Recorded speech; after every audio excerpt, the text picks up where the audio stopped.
This is Action 6 News, bringing you the latest news even when there's no news to bring.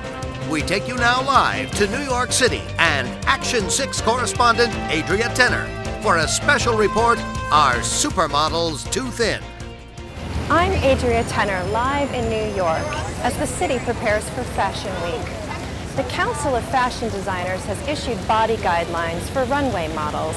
The decision comes just weeks after the deaths of two supermodels.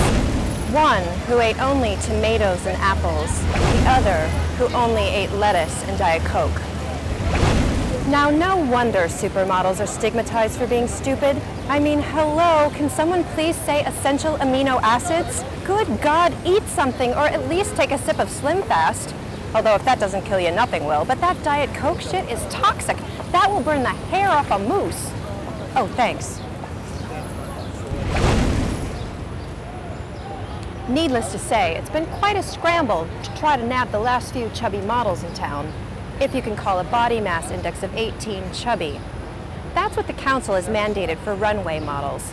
But apparently, in the fashion industry, if you're not having renal failure, you're fat. But from where did this obsession with thin come?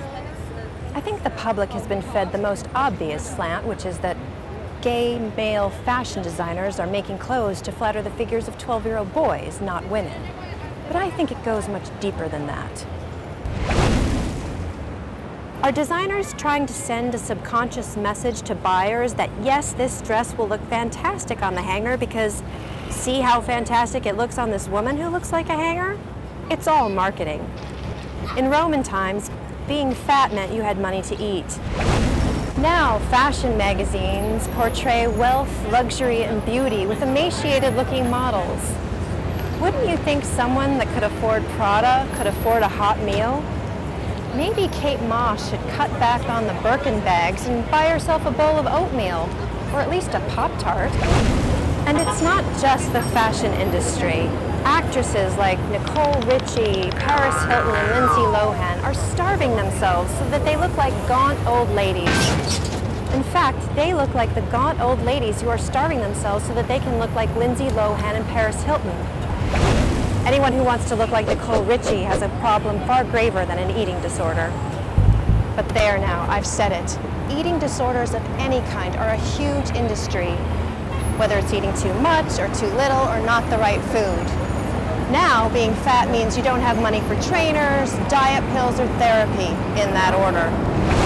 The irony is that men don't want women to look like skeletons. They want women to look like Maxim models, or at least they want the women they're having sex with to look like that.